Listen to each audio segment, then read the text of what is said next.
பாணதுரை கடற்பரப்பில் 300 சிறுவர்களுடன் திசை மாறி தத்தளித்த ஈரானிய கப்பல் ஒன்று தற்போது பாணந்துறை கடற்பரப்பில் திசை மாறி தத்தளித்துக் கொண்டிருப்பதாக தகவல்கள் வெளியாகியுள்ளன. குறித்த கப்பலில் சுமார் 300 சிறுவர்கள் இருப்பதாகவும் அவர்களுக்கு தேவையான உணவு மற்றும் குடிநீரை பெற்றுக்கொள்வதற்காக 24 மணித்தியாலங்களுக்கு இலங்கையின் துறைமுகம் ஒன்றுக்குள் நுழைய அனுமதி வழங்குமாறு கொழும்பில் உள்ள ஈரானிய தூதரகம் கோரிக்கை விடுத்துள்ளது. Discover the magic of Sri Lanka with Satkin Holidays.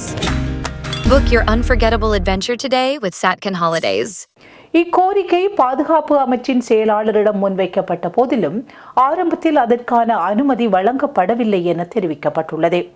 ஈரானின் அதி உயர் தலைவர் அயத்துல்லா அலி காமேனியின் மறைவுக்கு இரங்கல் தெரிவிப்பதற்காக முன்னாள் ஜனாதிபதி ரணில் விக்ரமசிங்கே இன்று காலை ஈரானிய தூதரகத்திற்கு சென்றிருந்தார்.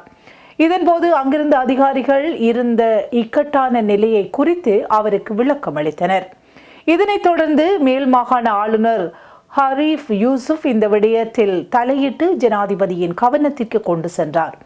அதன் பின்னரே குறித்த கப்பல் இலங்கையின் துறைமுகம் ஒன்றுக்குள் நுழைவதற்கு அனுமதி வழங்கப்பட்டதாக தெரிவிக்கப்படுகின்றது.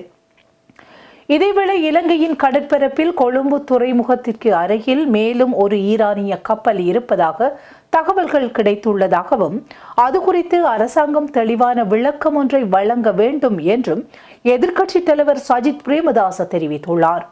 இன்று நாடாளுமன்றத்தில் சிறப்பு அறிக்கை ஒன்றை வெளியிடும் போது அவர் இதனை குறிப்பிட்டுள்ளார்.